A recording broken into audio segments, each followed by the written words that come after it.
Peace and Black Power family. It's your Harlem educator, author, and activist, the Black Liberation Coach, Brother Agyei Tyehimba. I'm filming live on location at wonderful historical and political village of Harlem, USA. I don't expect a lot of people to watch this live. If they don't, that's cool. It is what it is. Family, I certainly want to begin with a gratitude attitude. I want to be very thankful for life, thankful for being mentally alert, thankful for being mobile, thankful for having a circle of people who love me and whom I love. Thankful for knowing what my purpose on this earth is and being in a position to be able to execute and implement that purpose. I'm thankful for my ancestors in my immediate family, in my bloodline, and those who are not in my bloodline, who sacrificed, who paved the way for myself and others in many ways. I'm thankful for those of you who respect me and the work that I do. I'm thankful for those of you who created institutions and organizations that do your best to educate, activate, defend, heal, and advance our race and our beautiful people. I want to start with the gratitude attitude, family. I believe, and the studies show, there's a strong correlation between those who are thankful and grateful and mental health, believe it or not.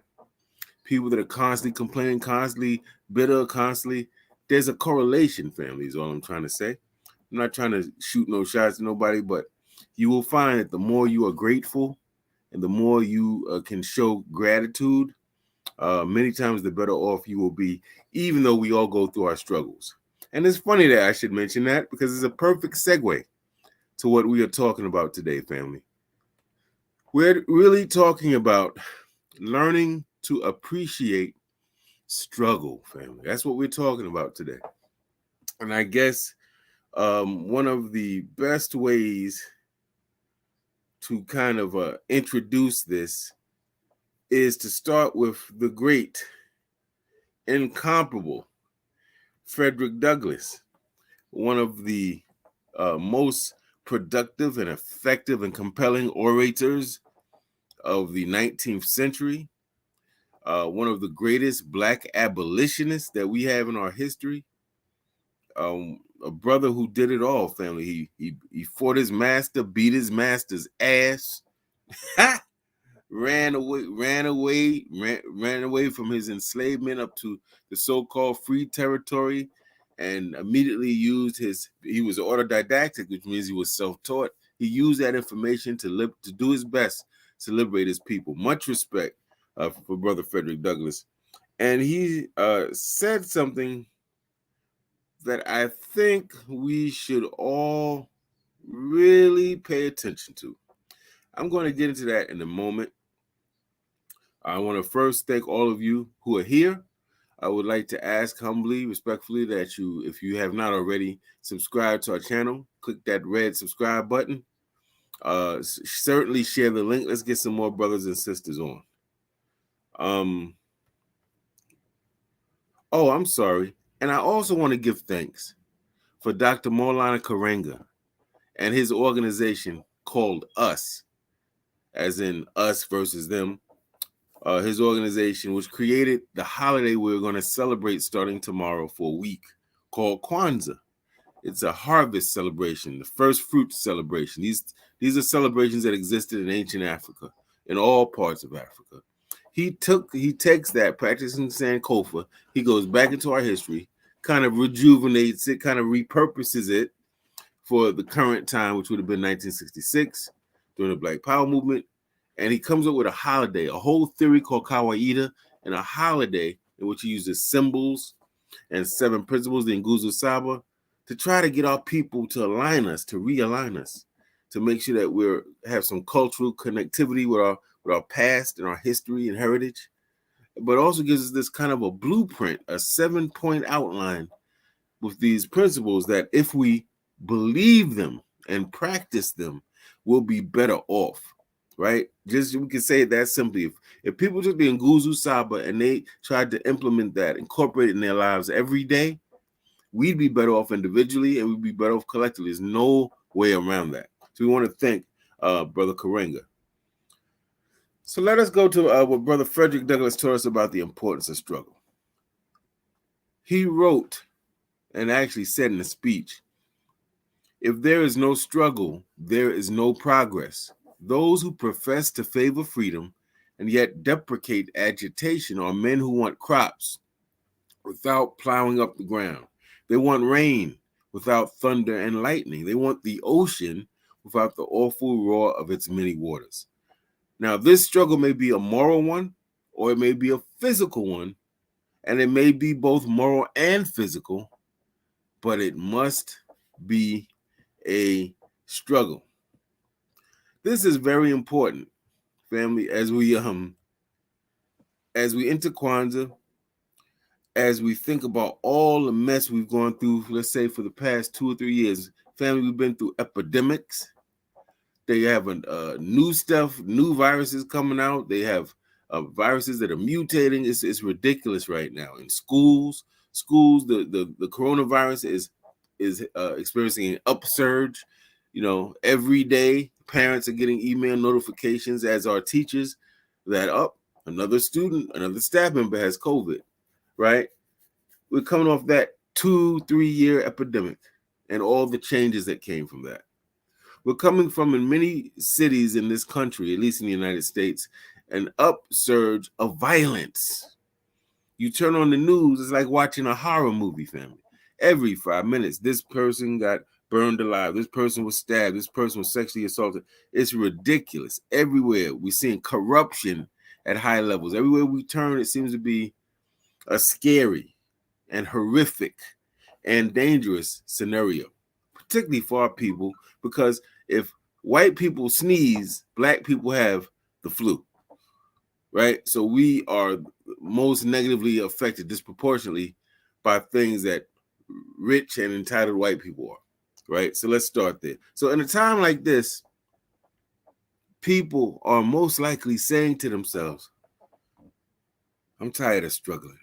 I'm tired of this shit. I'm tired of wearing masks. I'm tired of having to stand 6 feet. I'm tired of all of this mess." People want resolution. People want peace and justice. We're tired of seeing our people killed with impunity on these urban and rural streets throughout this country. Not just by the cops, family, but by white race soldiers or vigilantes, people who have no badge, killing us and getting away, a la George Zimmerman. We're tired. People's money is tight. This week around this holiday, we're taught, that we're supposed to buy all these really fancy gifts for people. Some of us can't afford no fancy gifts, and we feeling a certain way. We're feeling like we're not men, we're not women, because we didn't buy this thing. Or conversely, people are feeling that people are men and are women who really may not be, but they produced certain gifts, right? So this is a season we're in, for those reasons and more, why this topic is very timely, because it's at this precise moment in history when people, black people especially, who know all about struggle, are saying, "Man, I don't want to struggle."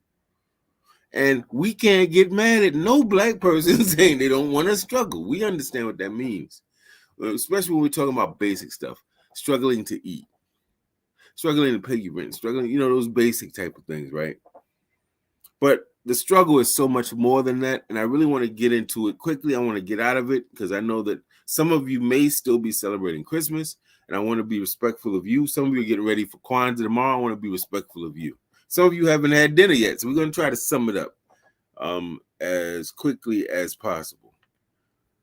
I want to just remind you, building off what our esteemed ancestor Frederick Douglass said about struggle.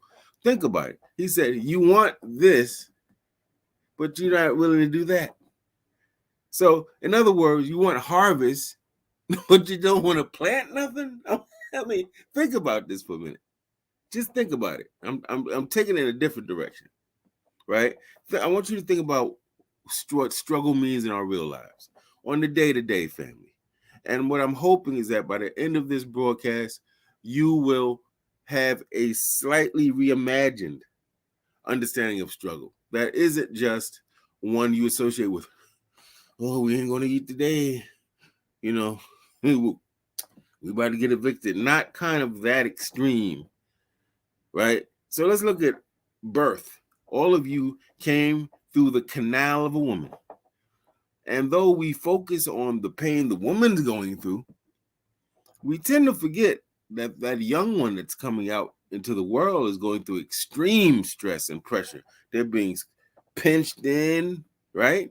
Coming through a small space, they're going through some pressure and some stress. That's why when they come out, their faces tend to be a little mushed, their heads be mushed in, right? We make fun of certain babies. Yeah, they went through a struggle. They went through a struggle. And when that umbilical cord is cut, they go through a very quick struggle to breathe for the first time through their own lungs independently, because for all those previous months, they were breathing, so to speak, on the strength of their mother. They were eating on the strength of their mother. But when we cut that cord, there's a struggle as they transition and adapt to a new reality where we eat for self and we breathe for self. That's a struggle, though. Don't get it twisted. And if you ask any nurse or doctor that works with pediatrics or delivering children, that is a struggle. Sometimes you see with the forceps, you see them position themselves trying to get the baby out. The cord is around their neck or they're breached. That's a struggle for the baby. It's a struggle certainly for the mother. And it's a struggle for the professionals, the medical professionals trying to help bring this baby into the world. Struggle. Exercise is a struggle. Many of us, if you're like me, you look down and you say, oh, I remember this thing to be flat, this belly. Let's get a little rounded. We got to do something about this, right?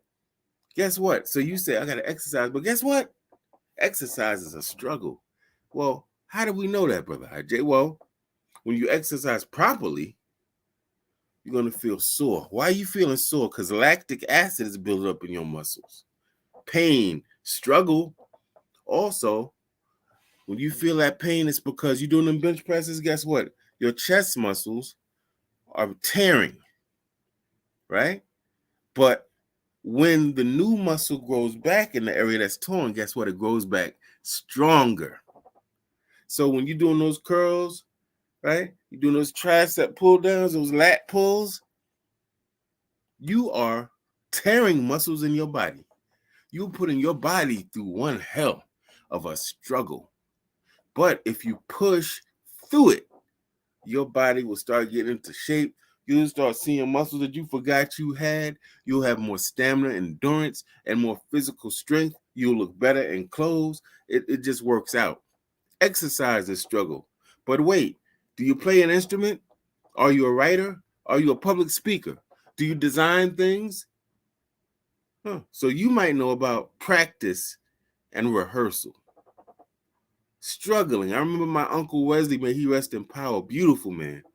I remember staying over my grandparents' house after elementary school, waiting for my father to come pick me up to take me home. And my Uncle Wesley would be playing different concertos, so-called European classical music. He'd have his metronome, keeping time, and he would sit down for hours, it seemed like. And he would play his, he'd make a mistake and he would start over. One time I was there, it seemed like he did this one song at least 50 times.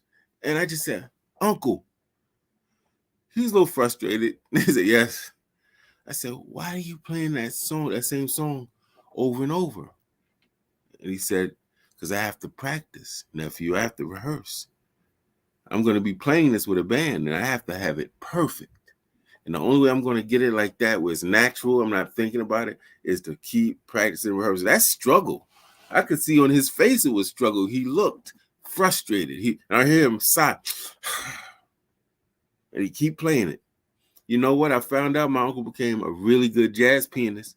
And I know why. Because I was there many a day when he would play songs over and over for 2 hours. Hundreds of times. Struggle is what got him there, though. Had he just said, messed up the first time, said, I can't do this, forget this, he wouldn't have excelled. He wouldn't have built a craft. Something I think that as generations go by, we're losing sight of what a craft is. Craft takes time. Craft ain't no, we become a microwave generation. Microwave leadership, microwave everything. No. Lawrence Taylor didn't just jump into the Giants and become the greatest middle linebacker in history. Family, he went through a long process from pee-wee football, right, as a child, all the way up through, middle school, played high school, played college, played pros. He built his craft. He cultivated something over time. We hear T.D. Jakes. Wow, he's such a great speaker. Yeah, indeed he is. So is Farrakhan. So is Dr. Miles Monroe. Absolutely. So is Sister Soldier. But guess what? They didn't come out the womb like that, family. What you're seeing and what you're bearing witness to is the culmination of years of practice, rehearsal, some of them in mirrors, practicing rehearsal, some of them writing things over and over till they get it right. Dr. Charles Gilchrist Adams, a Black liberation theologist, preacher, writes his whole sermon and reads it, but the way he reads it, you would never know he's reading. That took years of practice. This man is reading something. You're thinking he's coming out the head. So much passion and so much rhythm to the way he speaks, and so much allegory and deep metaphor in it. That took time. It's a craft. Jay-Z, some say arguably the GOAT, the greatest of all time in hip-hop.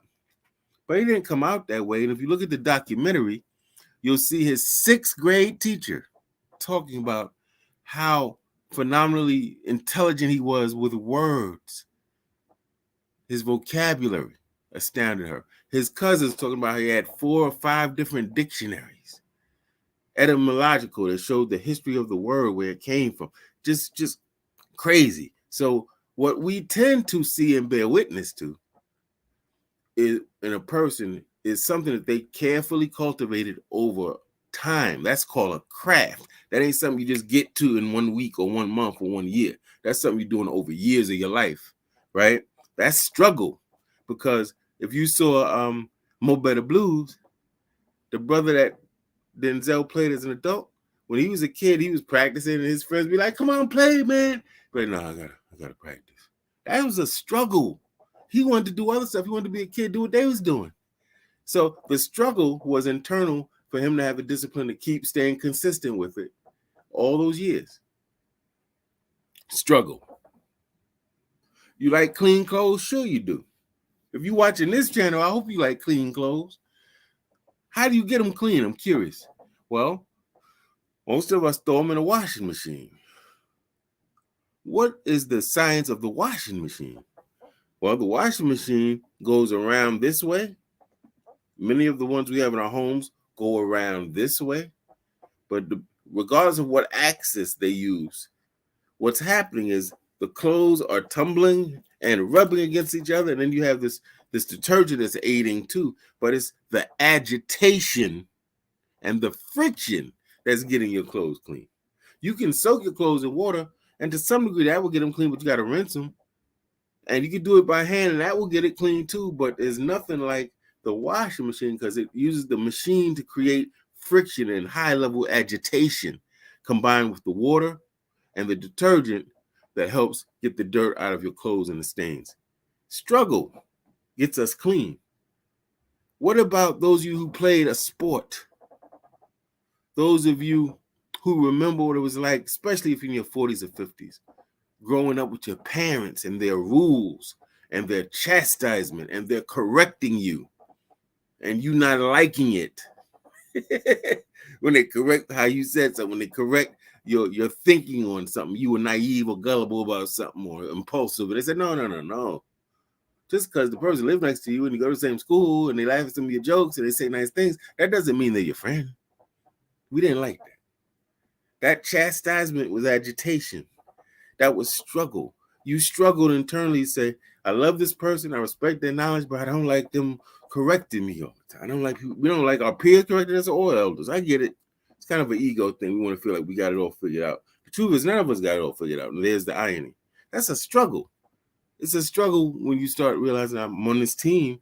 If I want to play, I'm going to have to listen to this coach. Or, as nice as I am in this position, this person has played it at a high level and has taught it at a high level and has studied it at a level that I'm unfamiliar with. So it behooves me to listen to what they're saying, even if I disagree, right? Struggle. It's a struggle to learn that playbook, all those plays, not only your plays as a running back or defensive lineman or in the secondary, but the plays of everyone on the team. The best players know what everyone is doing during a given play. That's study. That's struggle. Right? Now, let's think about what struggle has produced in our history. Some of the greatest inventions and innovations in terms of technology and industry have come from struggle. This includes sewing machines, ironing boards, toilet bowls. Family, I can keep going. Traffic lights. Granville T. Morgan was reading in papers how people were dying in fires. And they were dying because of the fumes, not necessarily the fire, but the fumes. How the firemen couldn't get the people because of the fumes. So people were dying. So one day, being a brilliant black man, he decided, you know what? I'm going to make an apparatus that allows people to breathe no matter if there's toxic fumes or not. And this way they can get to the people and save them. We call it the gas mask today. He licensed it to the police department, fire department, became a standard issue item. This allows firefighters to go into these extremely toxic buildings and rescue people. But that didn't come about from comfort. It came about from struggle. It came about from saying, oh my God, death. And how can I solve this problem? Right? Okay. Struggle created Brother Malcolm X. Struggle.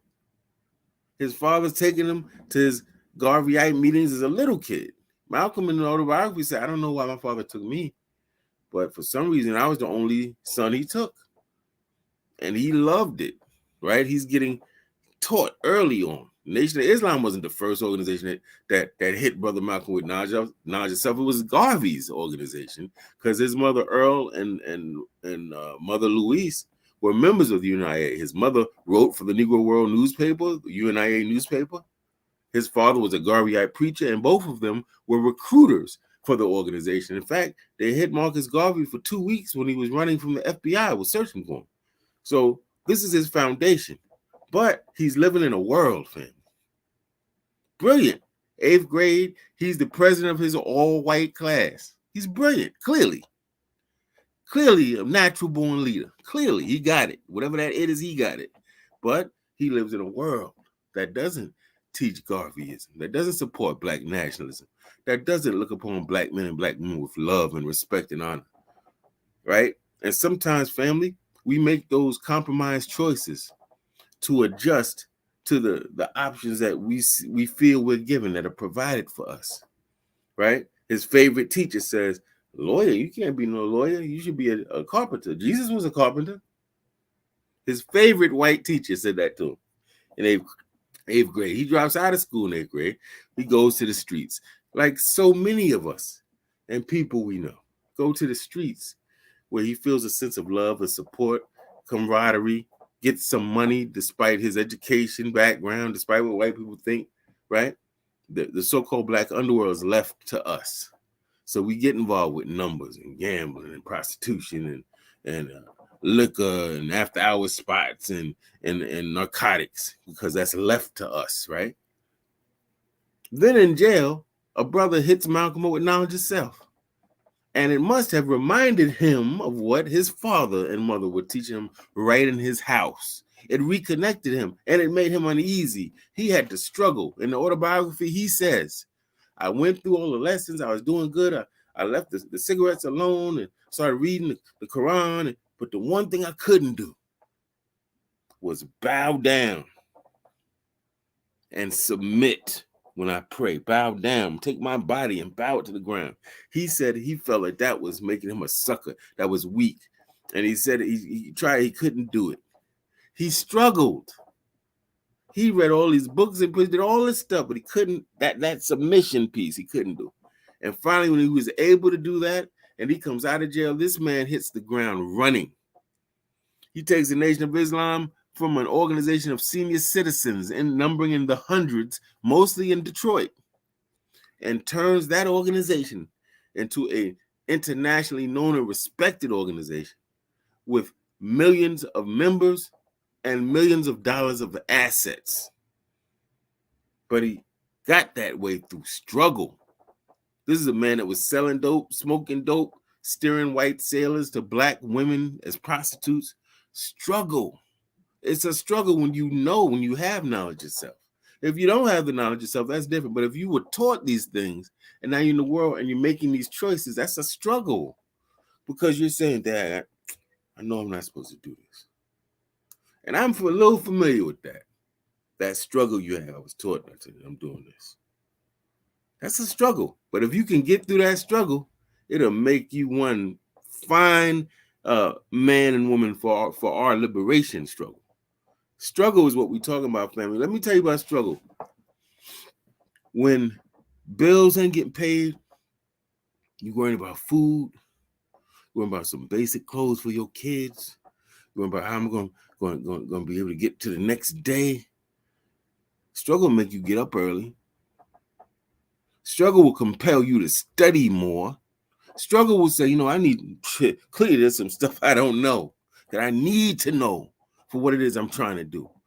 Ego aside, I got to know this. So I'm going to what? I'm going to go on YouTube. I'm going to learn it. I'm going to get it from a library. I'm going to buy books. I'm going to go back to school. I'm going to talk to some elder who know it one way or the other.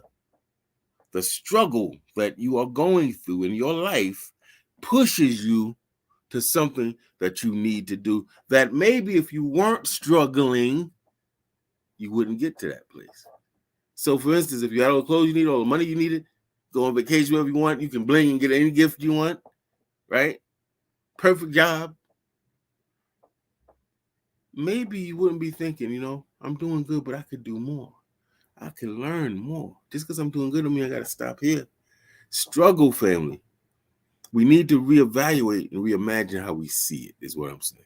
Now, I'm not talking about the most extreme things here.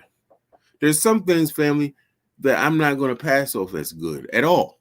So being extremely traumatized through sexual abuse. I'm not saying, we should go through sexual abuse because no, I'm not saying that, family. Certain things are off the table. But even those things, enslavement, sharecropping, getting whipped for looking the white man in the eye or not crossing the street when the white woman's coming down the street, or being a 14, 15-year-old boy from Chicago and going down south to visit your family and being accused of whistling at some white lady, and some white men take you and beat you and tie a fan motor around your neck and put you in the river where your bloated body floats up to the top. We're talking about Emmett Till.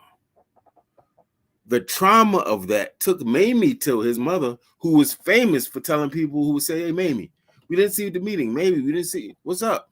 Oh, I don't have time for that. That's other people. That's what's happening to them. But maybe this is your people. Yeah, I know, but when her son got brutalized and she had that open casket and Jet magazine took that famous picture and black people all over the world stopped in similar fashion to how we did years later with Trayvon Martin. Stopped. Or Michael Brown stopped, or George Floyd stopped, and maybe say, you know what? She said, I was wrong. I was selfish. What happened to my son did what? It made me realize we all got to get involved. And I'm not wishing that on anybody, and nor would I even try to subtly say, let's get our child beat or killed for us to get a point. No, but I'm saying that in real life, what happened was that changed his mother, man. It changed her. It made it personal. She wasn't getting it before. And this is a matter of public record. She said this several times, that got her off the fence. That it's not just what happens to them. All of them are us. All of us are them. Struggle did that, though. Wait a minute. Struggle will help you develop a gratitude attitude. Because you look back, when you get ready to open your mouth to come out with your your mile-long list of complaints, you'll stop and you go, wait, I remember I really wasn't eating anything some days. I remember when maybe some of you may say, I didn't have a consistent place to sleep every day. Some of you complain about your mate. We all do this, family. All of us do it. It's natural. Oh, I wish. Yeah. But then you'll think back, and some of us will say, well, I'm not getting beaten. I'm not getting stolen from. There's no inappropriate behavior with my kids. You understand? What I'm saying here is simply that when you go through struggle, and by struggle, I really just mean conflict, an uncomfortable scenario, something that disrupts the peace, the ease. You got to stop and you got to attend to this. You can't go on business as usual. That struggle often creates conditions that compel us to act, to think, to create, to innovate, to design, to redesign, to say, man, I'm going to start an organization, right? Okay, just think about that. Struggle led Michael Jordan to become one of the greatest of all time. This is a man that got cut from his high school team. Family, embarrassed, disgraced. I think in his close to his senior year. And he never forgot. He never forgot that feeling. I feel like that. I got dissed. I feel embarrassed. I can do better. And that singular act motivated him to be the first one. Listen carefully, because we spitting some jewels here. The first one in the gym, the last one to leave. Yeah, that encouraged him when he saw I'm coming down the hole and these big dudes is knocking me around and bruising me up, to go in the gym, not complain about it. They doing what they there to do, stop me from scoring. So he goes to the gym. He says, okay, this means I got to get stronger so I can go down that hole and I get beat up and still make my shot even though they bump me, right? It makes him one of the greatest of all times. And I would say the closest to him, Kobe Bryant, the Black Mamba, just like him, same attitude, the struggle. In fact, both of them are on record as saying they started to appreciate struggle so much as a motivating factor that they would invent struggles if one wasn't there. Somebody said, hey, what's up, man? Oh, you got the old Jordans on. He would, as a gimmick, tell him, so, oh, he's trying to diss me. Oh, I gotta show him. Or somebody said, hey, look, you're getting older, man. You're losing a step. People would talk trash. He said, okay. You're not gonna get mad with him, fight him. He's gonna take it out in the game. In other words, he used it as a motivating factor. Struggle, family. Guess what? Meditation, which I highly recommend for all my new African and Black folk, is struggle. How's that struggle? All you doing sitting still? No. The struggle is you're struggling to get your mind focused on one thing. Do you know how hard it is to sit down in the dark and get your mind just focused on one thing? As soon as you do it, a bunch of your kids and, oh, I got to get this, and what I didn't do and what I need to do, all that floods. That's very difficult. And you find yourself falling asleep or just quitting because it's so frustrating. Or the opposite, focusing on your mind, struggling to get your mind to think of nothing. Very difficult. But those who are veterans in practicing it will say that it helps them to clear their mind. It helps them to see things clearly. It gets them in tune with their intuition. They get sometimes, I don't know if I'd say premonitions or visions of stuff to come. They get ideas. It helps calm them down. They're not as aggy and bitter. They develop more empathy. All this comes through meditation, but it's a struggle. It's a struggle to get to that place where you don't have a million things on your mind. Struggle. You know? Struggle led Black people to create mutual aid societies. Black people, most of whom were illiterate, couldn't read, write, do math, write their name, or tell you the day they were born.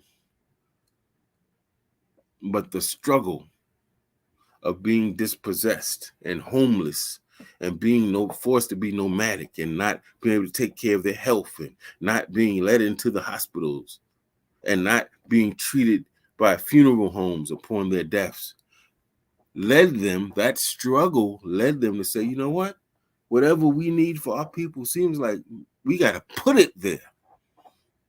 We got to put it there. So they created mutual aid societies, and they were able to provide healthcare benefits, burial benefits, life insurance benefits. You might say help before there was food stamps. You might say something like to help people to get food and clothing with not one white person's help, with not one white cent. Black people, right? Struggle got them there, though. Struggle got them there. And some of them got so good that some of the first churches that we would consider black churches and institutions and real estate companies, and I can keep going, was started from these small mutual aid societies of illiterate black people, right? Struggle empowered black people who couldn't read, spell a name, or do math to raise children that would later go on to have bachelor's degrees, master's degrees, doctorate degrees, and be highly literate. Some of our best writers. You go back and read their biographies, they talk about this one was enslaved, or they were the child of slaves, and they didn't get a good quality education, but the struggle. This parent may not have got it because of what they unfairly went through, but they made sure that they were now going to take this concept of education and they're going to tattoo that into the brain cells of their kids. They're going to constantly be talking to them about having knowledge and wisdom can help you make better decisions, can help you prevent pain of physical pain, help you prevent mental anguish, can help you prevent poverty. So I want you, son or daughter, to get that education, however you get it. Some of us privileged college and some didn't, got a trade, but get that education. Don't frown upon that. And don't frown upon people trying to educate you, right? That comes through struggle. Struggle led a young lady named Harriet Tubman to walk barefoot with very little food, with a habit of passing out intermittently throughout the day, to walk through swamps, cross rivers, from Maryland through Delaware up to Philadelphia, family, several times, family, with hounds, two-legged and four-legged, chasing her to bring her back to the plantation. At risk, at one point, having $30,000, $40,000, $50,000 bounty on her head. Struggle. She didn't have all these degrees. She didn't know everything. What she knew was God ain't put me here to be nobody's property, right? Struggle produced that. If everything was all good, who knows? She might have just stayed right on the plantation. Now, I think I made my point about struggle. Lastly, I want to end with this. You know what? Before I get there, I see a lot of comments. I want to include the brothers and sisters. Oh, man, we got a lot of people percolating. First of all, Brother Jabril, I don't know if Brother Jabril's still here. They were here early. Pan-Africanism will perish. True indeed. Brother Mark McPhee says peace and blessings. Much respect, Wukusu. There goes my queen bee. Brenda Hilaire says Wukusu to the family. We got, and let me put these up. I'm sorry. So you can see that I'm not making these making these things up. Queen B says, welcome to Harlem Liberation School. If you're new to our channel, we hope you enjoy the content. We encourage you to participate in the discussion. And please like the video and subscribe. And I want to definitely publicly thank my queen, Brenda Hilaire, for being very supportive of me over the years, at times when I probably didn't deserve it. That's another story for another time. But I appreciate her, definitely appreciate her for having faith, pushing through when maybe she couldn't see, or what she saw she didn't like, but still pushed through. There's something to that that's very powerful. Brother Jabril says, teach, Baba. Yes, sir. Yes, sir. Do my best. I see who else we got here. Bobby Wright. Now, this person named themselves after one of our baddest, and when I say bad, I mean the black version, bad is good. One of our baddest psychologists. He's up there with Amos Wilson and Francis Cress Wilson. For a fact, he coined the term menticide, and we definitely need to study Bobby Wright. So anybody that names himself after Bobby Wright must be all right. He says the only problem with Brother Malcolm is the Muslim thing. I understand. He says, I see Islam just as he sees Christianity, a foreign ideology, Arabism. Okay, he follows Ifa. Respect for Ifa, man. Going back to the Yoruba, we're going back to ancient Nigeria, we're going back to the motherland, where I believe, and this may sound cocky, but I believe our people cultivated one of the most accurate and effective cosmologies, worldviews, studying nature. Kept it simple. We studied animals and insects and nature and the heavenly bodies and water and deep stuff. So I'm with you, Bobby. Right? I feel you. Who else we got? I'm trying to get through people, family. RJ Miller, the young brother in the building. Salute the brother RJ. He's doing big stuff in Iowa, family. And you know ain't a lot of Africans in Iowa. So RJ Miller, for him to be doing this, so he's in the schools, he got a program, he got accepted, he's teaching the babies. Beautiful work. Salute the brother RJ. Peace and blessings back to the brother. And we got my queen. She said she's bearing witness. Most of her growth, her greatest achievements, is the result of great struggle. And I think that's to be expected. We'll get into that a little bit. Who's this brother? Apanabo. I may have mispronounced your name. No disrespect. Says Hotepu or Hotep Baba. Hotep, back to you, good brother. Brother Jabril, I think, is bearing witness to meditation. He's been doing it for years. He can feel what he hasn't done in a while, and he recommends meditation to all Africans, as do I. And I'm a novice, but I do see improvement, and that's what we want, improvement.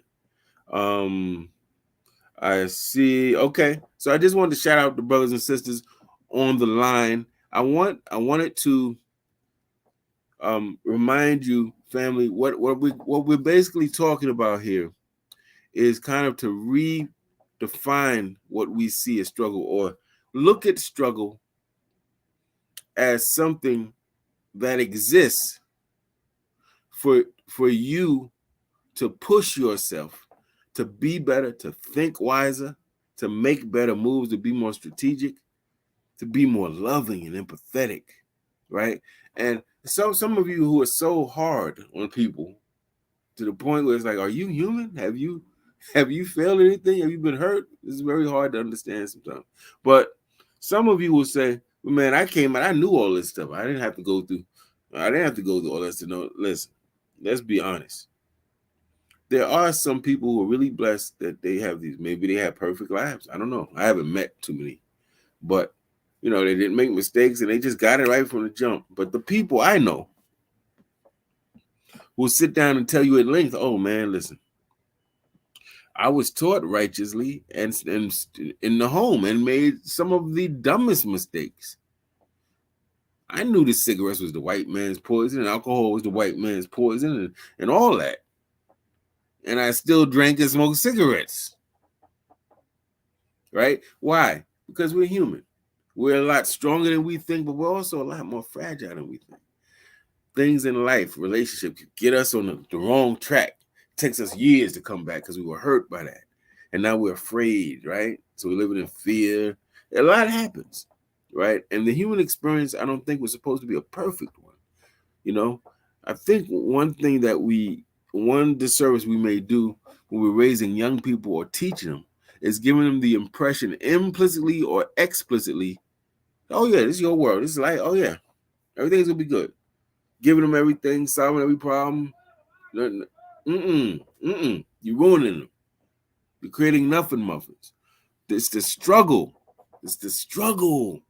And their ability to respond to it intelligently and meaningfully and relevantly, that's going to make them the type of adults you want to see them be.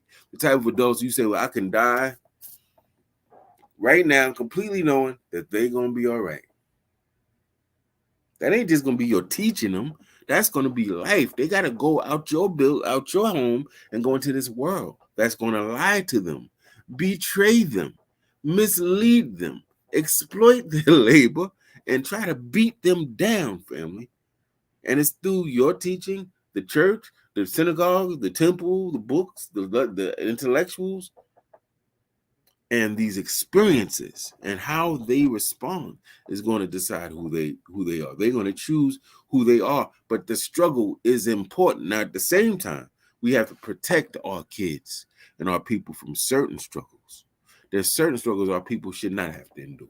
Sexual assault is one of them.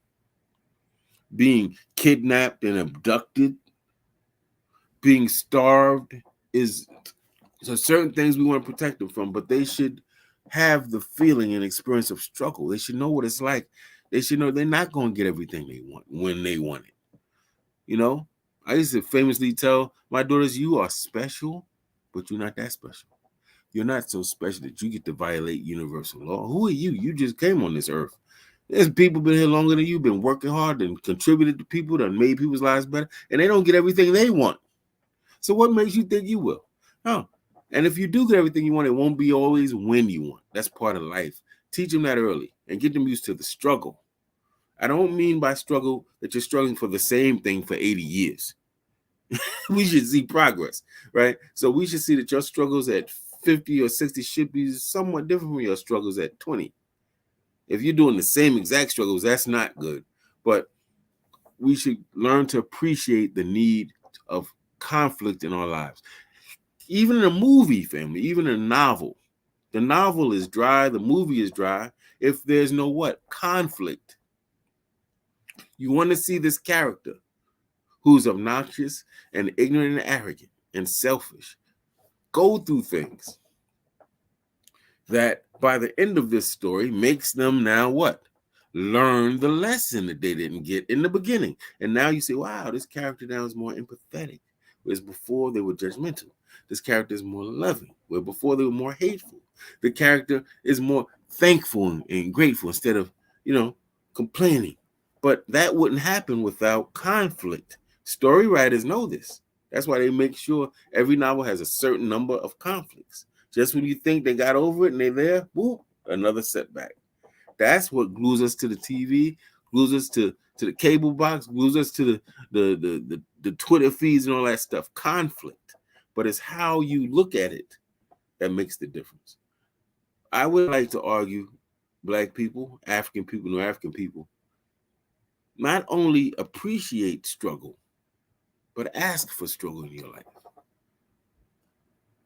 When I pray and meditate, I ask, give me some struggles to help me learn important lessons. Does that mean I got struggles and I learned every lesson? I'm good? No. But Bruce Lee used to famously say, I don't ask to stop the struggle. I ask to give me the wherewithal to deal with the struggles that come away. Because you know what? They're inevitable. That's like when your parents said, save for a rainy day. Why? Because you know there's going to be rainy days. You know that. So knowing that is half the battle. That means you can prepare for it. You know that you're not going to meet the mark. You know you're going to sometimes act out of character. You know things are going to happen in your life. But it's how you use it. It's how you respond to it. And I want to tell y'all, man, I want to speak very personally. When I had my first stroke and I couldn't speak properly, I was slurred, talking like that, and my left hand could barely move right because my left side was partially paralyzed. Do you know I wrote my first self-published book during that stroke recovery? I didn't have the speech therapy, I didn't have that. So I had to bang it out, family. So when we talk about who's gangster and who's strong and who's the real man and who's woman, I want to challenge that. It may not be the dude that's knocking everybody out. It may not be the person that's shooting everybody up. It may be the person that don't get involved in that. But when they have conflict, they work through it the best they can. They take something that could have destroyed them and they bend it to their will and they push through it. That's our story, family. Ain't nobody on this earth got that story like my people got. Nobody, and I ain't putting nobody else down, but that's the gospel truth. No one else on this planet has been targeted as vehemently for such a protracted amount of time with all types of resources as we have. And look how we push through. Some people say the people that jumped off the boat, those was the strong. I know this in Black Panther, it was a big deal. I'm with the people that jumped off the boat. Well, I don't know. I want to challenge that. I'm not knocking any. I'm not choosing any side, but maybe the people that stayed on that boat and lived. The living is difficult, family. It's the living. Knowing that you're better than people, not intrinsically better, but you're more talented, you're smarter, you're more brilliant, you're more creative, you're more resourceful, and seeing those people getting rewarded over you. And being able to channel that anger and that fury and that rage and direct it into something that makes your ass get up, makes you show up and show out, makes you get organized, makes you look introspectively and say, I know what the enemy's doing. What am I doing that's getting in my way? What introspective work do I got to do? What right now I'm a decent Agyei. With all these gifts, I'm a decent Agyei. What can I do? What work can I do on myself that would make me a banging Agyei, the highest level Agyei? Do I just am I comfortable on my past stuff I did, or am I constantly saying, okay, that was good for then, but I have to do more because I know more. And I have to do more, and it has to be more impactful and more strategic and more far-reaching. That's what struggle can do for us, family, if we look at it the right way. But if you look at it as like, I'm getting conflicts because I'm a bad person. I don't believe that. Some bad things happen to good people, family. We need to stop that. And good things happen to bad people. There's some a-holes that probably hit the lottery. Stop playing. But the point here is that as how you look at the struggle and challenge. Remember, we mean conflict, trouble, something that makes you disoriented, a monkey wrench in your plan. You wanted to do this, now you got to step back and do that. Stop looking at all those things as so bad. Some of those things will put you, if you use them, if you ride it like a wave, right where you need to be. And you might not have gotten where you need to be without certain conflicts in your life, right? Go back to some comments and we're going to get ready to conclude. Because I said no more than an hour. And we got, there's the queen. Oh, thank you, baby girl. Definitely. Thank you. Same here. It's an honor to stand with you. And I believe the new year will see you grow and stretch, I pray, in many ways that you would like to see, that you will grow and your own leadership will take hold. Baby girl got her own nonprofit. She started Sweet Transitions. They helping homeless people, victims of domestic violence, people transitioning from prison to be able to live in places that look decent. Helps them with, beds and decor, connects them to certain social services. So that's really wonderful work. And also, I would encourage you to jump off of here to go online and look up Sweet Transitions. Look up GoFundMe and look up Sweet Transition. And that's sweet as in a hotel suite. SUITE. And see if you can throw her 15, 20, 200, 2,000, $2 million. Some of y'all got that money in your front like you're poor. I know you do. It's all right. Just playing. We got Brother Mark McPhee is bearing with us. He says he's still pushing through. That's right. Still, that's our story, family. That is our story. We was never the weak buttermilk toast complaining about everything. That's white people, family. These people could have all the money, come from a rich family, got all types of privilege, and they stubbed their toe, and you would have thought that somebody said, we got to amputate your foot the way they start whining and complaining. Meanwhile, us, we go through all the hell that you could imagine, and with some of us, you would never know it. You would never know it unless they told you. You would hear some of our stories, be like, what? Wow, I would have never thought. Yeah, you would never thought because we didn't advertise it to you. We pushed through because we know that don't work for black people. Black people got to work. We got to put shit into existence, right? Brother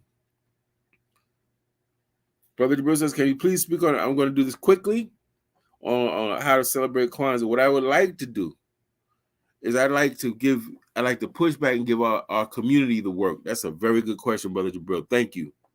I like to push back on the community. I'd like you to look up Kwanzaa, particularly go to Brother Karenga's website. If you look up how to celebrate Kwanzaa, you'll find his website. Look it up.